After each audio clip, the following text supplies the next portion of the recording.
Good morning class. Black board की ओर देखिए। Class 12 subject history part 4। Part अर्थात अध्याय और 4 अर्थात चौथा। हेडिंग है विचारक, विश्वास और इमारतें, सांस्कृतिक विकास। तो इसमें मैं कल आप लोगों को बतलाया था सांस्कृतिक विकास के बारे में। ईसा पूर्व 600 से ईसा संवत 600 तक।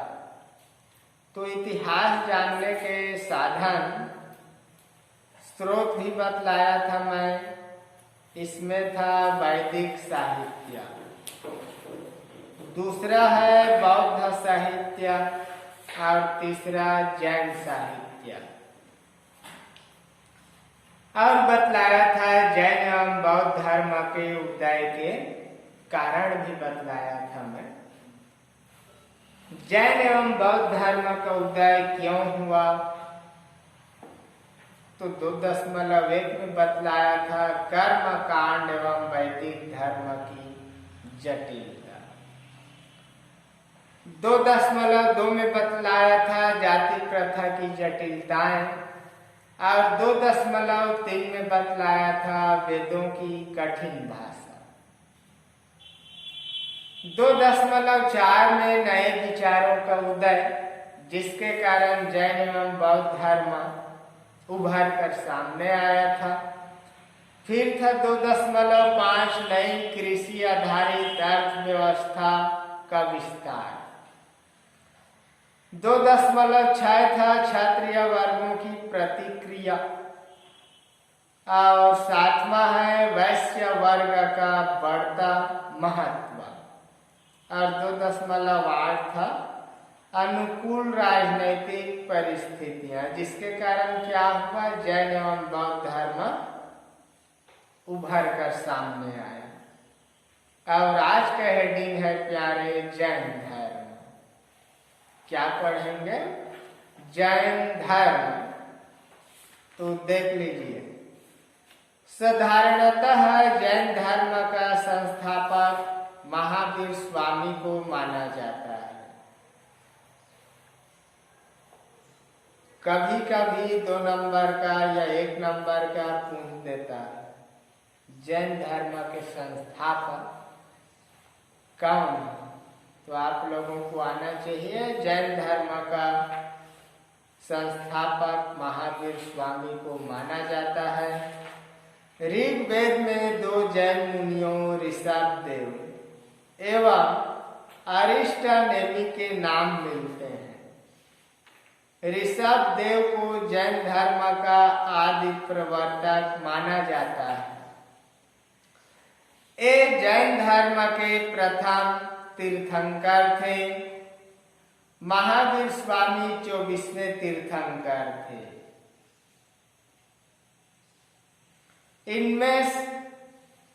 इनसे पूर्व 23वें तीर्थंकर पार्श्वनाथ हुए।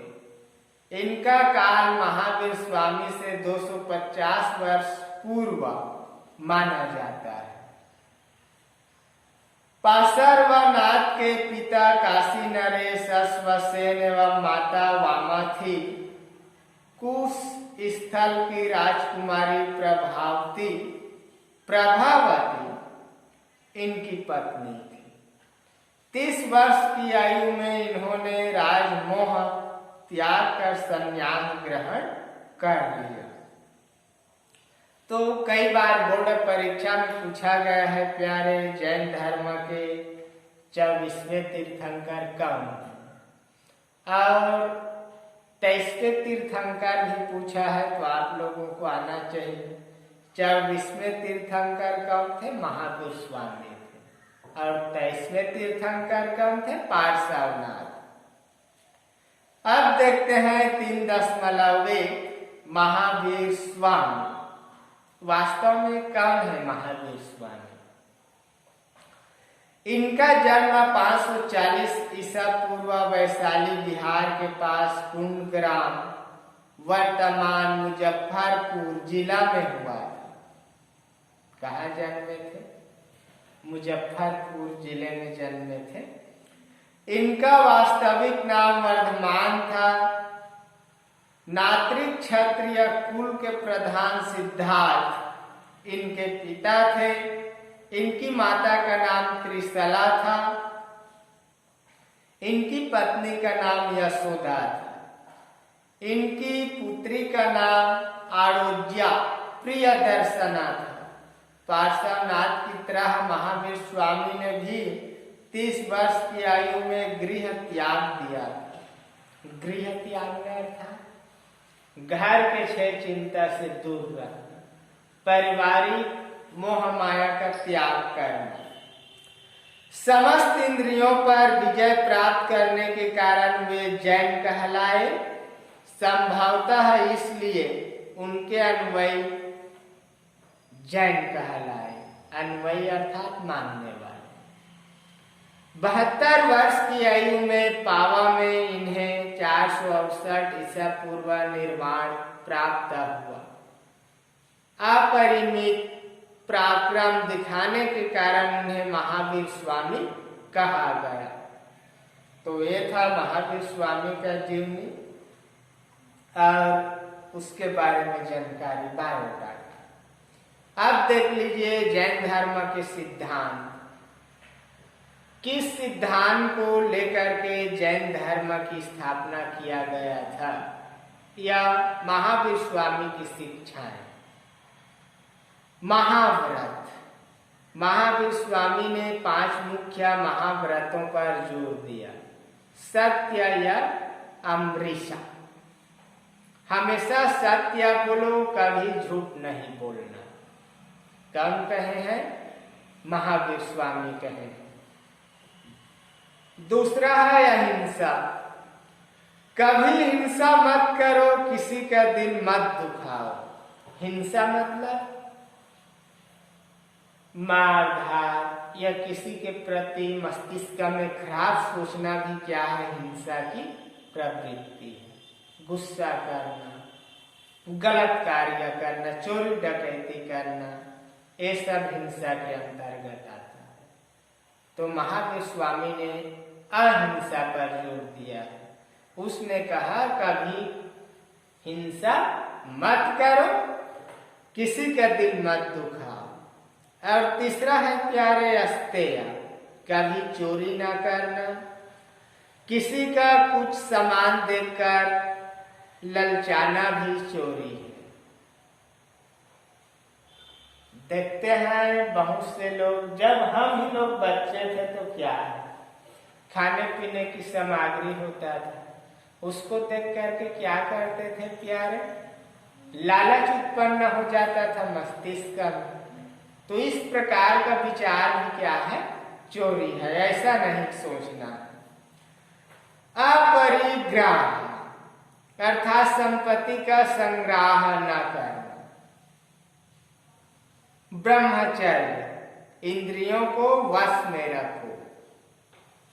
तो ये क्या था? जैन धर्म के सिद्धांत में महाव्रत, 5 महाव्रत महावीर स्वामी ने अपनाया था। अब देखते हैं सिद्धांत।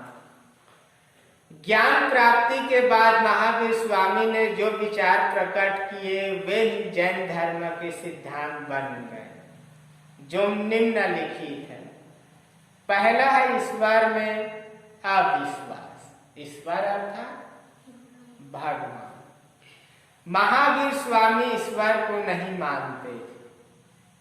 उनका मानना था कि न तो ईश्वर इस संसार का रचयिता है और न ही नियंत्रक। दूसरा है आत्मा का अस्तित्व। महावीर स्वामी आत्मा का अस्तित्व मानते थे। प्रत्येक जीव, पेड़ पौधे सभी में आत्मा है। रियल बात है इसका कहना। देख लीजिए, वृक्ष अपने आसपास दिखाई दे रहा है, पेड़ पौधे सब जीवित। तो महावीर स्वामी का मानना था कि इसमें आत्मा, आत्मा अर्थात जीव है, जीव। तीसरा है कर्म फल एवं पुनर्जन्म, पुनर्जन्म। महावीर स्वामी ने पुनर्जन्म के सिद्धांत को माना है। कर्म फल ही जन्म मृत्यु का कारण है। आवागमन का सिद्धांत मनुष्य के कर्म पर आधारित। कर्म जानते हैं, जो कुछ आप उन लोग इस सृष्टि में कर रहे हैं, जैसे मैं पढ़ा रहा हूं, ये भी कर्म है। विद्यार्थी पढ़ रहे हैं, वो भी कर्म है। मजदूर फसल काट रहे हैं, वो भी कर्म है। कोई बाइसिकल चला रहा है, वो भी क्या है?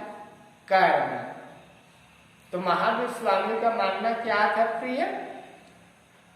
कर्म फल एवं पुनर्जन्म के अनुसार मनुष्य जिस प्रकार से कर्म करता है, उस अनुसार से उसका पुनर्जन्म होता है, दोबारा सृष्टि में आता है कर्म के अनुसार। चौथा है मोक्ष अथवा निर्वाण। सांसारिक तृष्णा बंधन से मुक्ति को निर्वाह कहा गया है।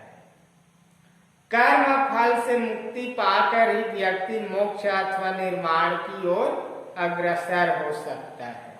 भावार्थ यह है प्यारे, इस जीवन मरण की जो रचना है उससे मुक्ति मिलना। जैसे अभी मनुष्य जन्म लिए हैं, आपको हो सकता है अच्छा कर्म रहा तो दोबारा इस सृष्टि में जन्म लेना न पड़े। जहां अपना यथो स्थान है, अपना घर है, वहां स्थान मिल जाए सदा के लिए, उसको मोक्ष कहा गया। त्रिरत्न। महावीर स्वामी ने कर्म फल से छुटकारा पाने के लिए त्रिरत्नों को अपनाने पर बल दिया। ये निम्नलिखित है। पहला, सम्यक ज्ञान। सम्यक ज्ञान क्या है? सच्चा एवं पूर्ण ज्ञान का होना ही सम्यक ज्ञान है, सच्चा ज्ञान। दूसरा है सम्यक दर्शन। सत्य में विश्वास एवं यथार्थ ज्ञान के प्रति श्रद्धा ही सम्यक दर्शन है। तीसरा, सम्यक आचरण। सच्चा आचरण एवं सांसारिक विषयों से उत्पन्न सुख दुख के प्रति समभाव की सम्यक आचरण है। समभाव ही सम्यक आचरण है। संसारिक विषयों में क्या उत्पन्न होता है प्यारे? सुख और दुख। सिक्के के दो पहलू होता है, चित और पट, और इंग्लिश में बोले तो हेड और टेल। तो उसी प्रकार से क्या है इसमें? सुख और दुख, दो पहलू बताया है। संसार में यही समाया है, सुख और दुख। सुख किसे कहा जाता है? खुशी होना, किसी कार्य को करने से या किसी वस्तु को देखने से या कोई चीज की प्राप्ति से क्या है? मनुष्य को खुशी होता है। मनुष्य का अंतरात्मा आनंदित होता है, वो है खुशी। और दुखी क्या है? किसी खबर को सुनकर या शारीरिक पीड़ा से भी मनुष्य को क्या होता है? दुखी होता है। अब देख लीजिए संलेखन। आत्मा को घेरने वाले भौतिक तत्वों के दमन हेतु काया क्लेश आवश्यक माना जाता है। आत्मा को भौतिक तत्व घेर लेते हैं, आप लोगों को पता है। कहने का तात्पर्य है प्यारे, जैसे मनुष्य को कार चाहिए है, कार के साथ साथ क्या चाहिए? उसको पहनने के लिए अच्छे किस्म के वस्त्र चाहिए, जिससे उसे क्या मिले? खुशी मिले। रहने के लिए घर चाहिए। ऐसा बहुत चीज है। जैन धर्म में उपवास काया क्लेश द्वारा शरीर के अंग पर अर्थात संलेखन पर विशेष महत्व दिया गया है। मौर्य सम्राट चंद्रगुप्त मौर्य ने संलेखन द्वारा ही मृत्यु का वर्ण किया था। जैन संघ में भिक्षु भिक्षुणी श्रावक एवं श्राविका आते थे। भिक्षु भिक्षुणी सन्यासी जीवन व्यतीत करते थे, श्रावक श्राविका गृहस्थ जीवन व्यतीत करते थे। तो सन्यासी जीवन और गृहस्थ जीवन में बहुत डिफरेंस है, अंतर है। गृहस्थ जीवन क्या है? परिवार के साथ रहकर जो ये जीवन यापन करते हैं वो आता है गृहस्थ जीवन। और संन्यास जीवन किसे कहना चाहिए? जो इन सारी चीजों का त्याग कर देता है वो आता है सन्यासी जीवन के अंतर्गत। अब देखते हैं 3.3 दिगंबर एवं श्वेतांबर संप्रदाय। 468 ईसा में महावीर स्वामी की मृत्यु के लगभग 200 वर्ष पश्चात मगध में भीषण अकाल पड़ा। 1-2 वर्ष पहले इस क्षेत्र में भी क्या पड़ा था? अकाल पड़ा था। फसल उत्पादित नहीं हुआ था, कटाई नहीं किए थे लोग, अकाल पड़ा था। तो एक की बात है 468 ईसा में महावीर स्वामी की मृत्यु के लगभग 200 वर्ष पश्चात की बात है, बाद की बात है। मगध में भीषण अकाल पड़ा। भद्रबाहु के नेतृत्व में कुछ जैन दक्षिण भारत चले गए। स्थूलभद्र के नेतृत्व में कुछ लोग मगध में ही रह गए। स्थूलभद्र के अनुयायियों ने श्वेत वस्त्र धारण करना आरंभ कर दिया। कुछ उदार एवं सुधारवादी हो गए। ये पार्श्वनाथ के अनुयायी थे, यही श्वेतांबर कहलाए। कई बार पूछा गया है, 2 नंबर का पूछा जाता है, दिगंबर एवं श्वेतांबर संप्रदाय के बारे में आप क्या जानते हैं? तो श्वेतांबर कौन कहलाए आप लोगों को आना चाहिए। जो पार्श्वनाथ के अनुयायी थे, मानने वाले, उसको रखा गया है श्वेतांबर के अंतर्गत। भद्रबाहु के अनुयायी महावीर स्वामी के कट्टर अनुयायी बने हुए नग्न रहते थे। जैन धर्म के सिद्धांतों का सख्ती से पालन करते थे। ये लोग दिगंबर कहलाए।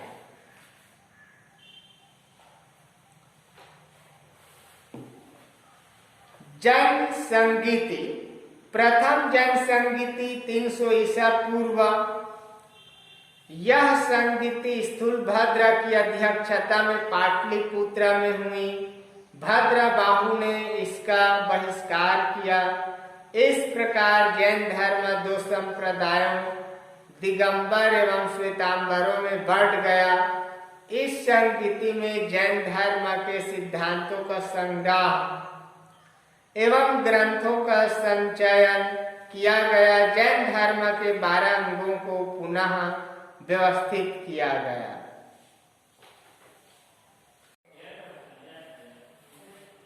Good morning class. कुछ क्षण परमात्मा को याद करेंगे।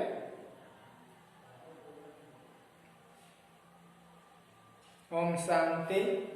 तो क्लास 12 सब्जेक्ट हिस्टोरी, इतिहास।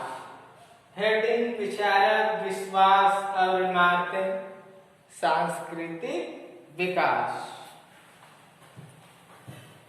तो इसमें पढ़ेंगे आज जैन संगीति। पढ़ लिए थे, 5वां है इसमें जैन धर्म का प्रसार। तो महावीर स्वामी द्वारा निर्मित गणधर समूह के तहत जैन संघ ने जैन धर्म के प्रसार में महत्वपूर्ण भूमिका निभाई।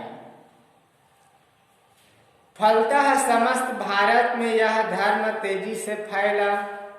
महावीर स्वामी के निर्वाण के समय इस धर्म के अनुयायियों की संख्या लगभग 14,000 थी। निर्वाण के समय के बाद उनके समय ही यह धर्म मगध, कौशल, विदेह एवं अंगराज्य में फैल गया। दक्षिण भारत में जैन धर्म के प्रसार का श्रेय भद्र बहु को जाता है। जैन धर्म के प्रसार के प्रमुख कारण निम्नलिखित है।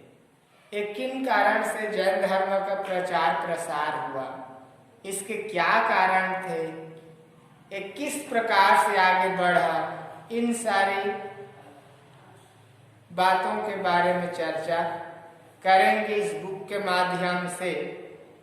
तो जैन धर्म के प्रसार के प्रमुख कारण देखते हैं। पहला, राजकीय संरक्षण।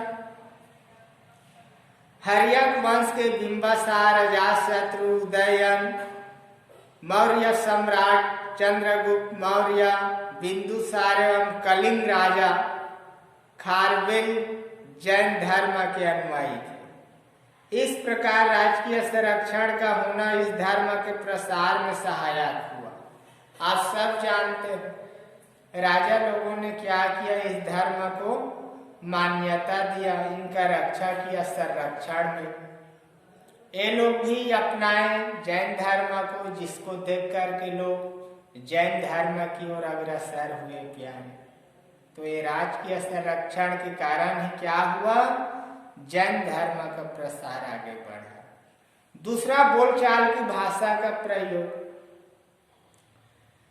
इस धर्म के सिद्धांत साधारण बोलचाल की भाषा प्राकृतिक में लिखे गए, इससे जनता इनकी ओर आकर्षित हुई। जैन मुनि लोगों की साधारण भाषा में ही उपदेश देते थे। जैसे हमारे छत्तीसगढ़ में इधर हमारे क्षेत्र में किस प्रकार से भाषा का प्रयोग होता है। यदि कोई इस प्रकार के भाषा में हमको ज्ञान समझाए, कुछ वार्तालाप करे तो अच्छा से समझ आएगा। तो उसी समय क्या है, जिस समय जैन धर्म का प्रसार किए लोगों ने, विद्वानों ने या अनुयायियों ने, तो जो बोलचाल की भाषा है उसी क्षेत्र के अनुसार वो लोग किए, जिसके कारण इसका क्या हुआ, प्रचार प्रसार हुआ। उपदेश भी साधारण भाषा में देने जाने लगा था, लोग आसानी से उस भाषा को समझे। सामाजिक समानता। महावीर स्वामी ने जाति पाति का घोर विरोध किया। धर्म के द्वार सभी वर्गों के लिए व स्त्रियों के लिए भी खोल दिया। फलतः जनसाधारण इस धर्म की ओर आकर्षित हुए। तो सामाजिक समानता, महावीर स्वामी ने क्या किया, जाति पाति का घोर विरोध किया।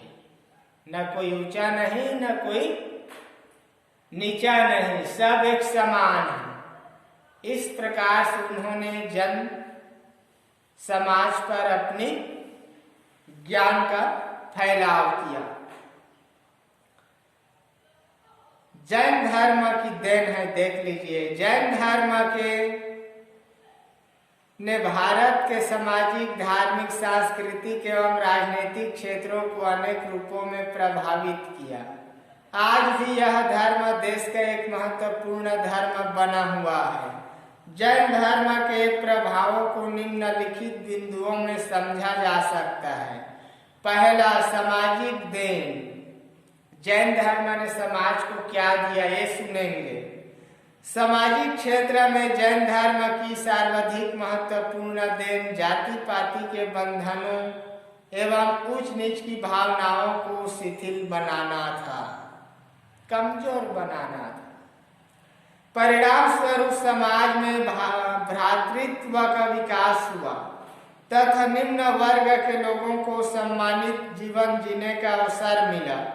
सामाजिक क्षेत्र में जैन धर्म की एक अन्य महत्वपूर्ण देन अहिंसा का सिद्धांत है। दूसरा, धार्मिक देन। अब जैन धर्म ने भारत के धार्मिक क्षेत्र में क्या क्या देन दिया है, उसका क्या योगदान है, ये सुनेंगे। जैन धर्म की धार्मिक देन भी महान थी। इसके प्रभाव के परिणाम स्वरूप हिंदू धर्म की अनेक बुराइयां दूर हो गई, जात पात के बंधन शिथिल होने लगे तथा लोगों को खर्चीले यज्ञों तथा कर्म कांड से छुटकारा मिल गया। अब संस्कृति के क्षेत्र में क्या किया जैन धर्म ने? जैन धर्म ने देश के सांस्कृतिक विकास में सराहनीय योगदान दिया। जैन मतावलंबियों ने धर्म प्रचार के उद्देश्य से लोक भाषाओं में साहित्य की रचना की। जैन विद्वानों ने अपभ्रंश भाषा में पहली बार कई महत्वपूर्ण ग्रंथ लिखे तथा इसका पहला व्याकरण तैयार किया। दक्षिण भारत में जैन धर्म का प्रचार और प्रसार करने के लिए दक्षिण भारत की भाषाओं में जैन सिद्धांत और ग्रंथ लिखे गए। विभिन्न ललित कलाओं के क्षेत्र में भी जैन धर्म का योगदान अत्यधिक महत्वपूर्ण रहा। आबू में दिलवाड़ा के जैन मंदिर, जोधपुर में राणापुर के जैन मंदिरों तथा मध्य प्रदेश के बुंदेलखंड में खजुराहो में घटाई और आदिनाथ के जैन मंदिरों में मंदिर निर्माण तथा मूर्ति कला के अद्भुत नमूने उपलब्ध होते हैं। दक्षिण भारत में श्रवण बेलगोला, मुद्राबिद्री तथा गुरु वैंकेरी में कलापूर्ण जैन मंदिर है। श्रवण बेलगोला के समीप गोमतेश्वर की विशाल प्रतिमा मूर्ति कला का प्रशंसनीय उदाहरण है। तो देख लीजिए, इस प्रकार से जैन धर्म का सांस्कृतिक देन है। अब राजनीतिक देन देख लीजिए। जैन धर्म के राजनीतिक क्षेत्र में भी महत्वपूर्ण प्रभाव हुए। इस धर्म के अहिंसा के सिद्धांत ने जन सामान्य को शांति प्रिय बना दिया। उनके मन में युद्ध एवं रक्तपात के लिए घृणा की भावनाएं उत्पन्न कर दी। अहिंसा के अनुसरण ने जहां एक ओर शांति और समृद्धि के वातावरण को जन्म दिया, वहीं दूसरी ओर इसके राजनीतिक पर कुछ नकारात्मक प्रभाव भी हुए। युद्धों में भाग में लेने के कारण सेनाएं दुर्बल हो गई। परिणाम स्वरूप भारतीय नरेश विदेशी आक्रमणकारियों का सफलतापूर्वक सामना नहीं कर सके। तो ये राजनीतिक क्षेत्र को भी देन है जैन धर्म का। नेक्स्ट डे को पढ़ाऊंगा बौद्ध धर्म।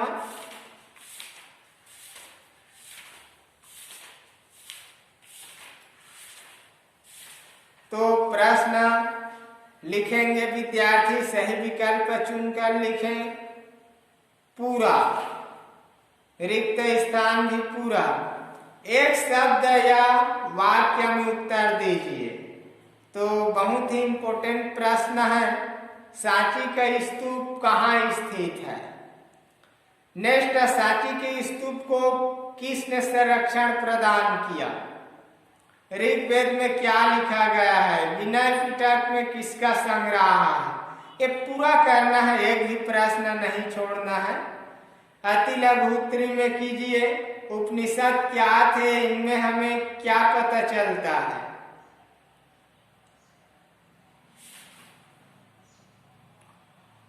और दीर्घ उत्तरी में लिखिए भगवान महावीर की शिक्षाओं का विस्तार से वर्णन कीजिए।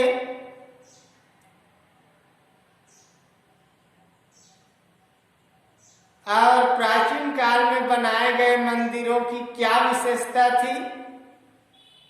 लघुत्री प्रश्न में लिखिए दिगंबर और श्वेतांबर में अंतर बताइए। कई बार पूछा गया है प्यारे, एक भी क्वेश्चन नहीं छोड़ना है। शैव मत पर टिप्पणी लिखिए। वैष्णव मत पर टिप्पणी लिखिए। बौद्ध धर्म के पतन के क्या कारण थे, ये पकड़ करके रखना है। स्तूपों की बनावट का विवरण दीजिए। तो ये सारा प्रश्न है, फेयर में नोट करेंगे, तैयारी करेंगे।